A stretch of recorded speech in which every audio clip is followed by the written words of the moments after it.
پتہ ہے اذیت کیا ہے؟ من چاہے کی توجہ کسی اور پر ہوتے دیکھنا، اپنی اہمیت ختم ہوتے دیکھنا اور خاموش رہنا۔ بیماری کم تکلیف دیتی ہے، جبکہ اپنوں کے بدلے ہوئے رویے زیادہ تکلیف دیتے۔ محبت ہونا جرم نہیں، محبت کو اس مقام پر چھوڑنا کہ دوسرے کی زندگی برباد ہو جائے ناقابل معافی جرم ہے۔ جب ہمارے درمیان پہلی مرتبہ گفتگو ہوئی تھی تو مجھے اندازہ ہوا کہ مجھے آپ کی محبت میں مبتلا ہونے سے کوئی نہیں روک سکتا۔ میں چپ ہوں کسی وجہ سے، جس دن برس جاؤں گی اس دن ترس نہیں کھاؤں گی۔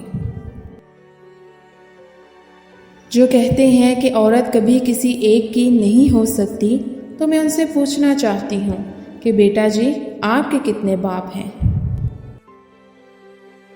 میرے بابا کی محبت کا کوئی متبادل جو تم دے پاؤ تو پھر ان سے بغاوت بھی کروں۔ ہوس کی وادیوں سے دور حیا کی چادر میں لپٹی میں تم کو ملوں گی اصول شریعت کے مطابق۔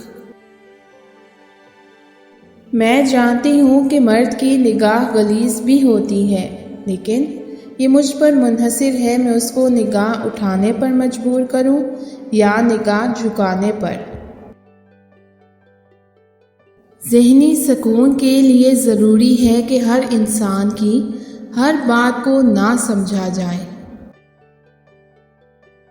خود ہی سمجھ جاؤ گے عورت کا مرتبہ، ماں کے بغیر تم ایک اولاد پال کر تو دیکھو۔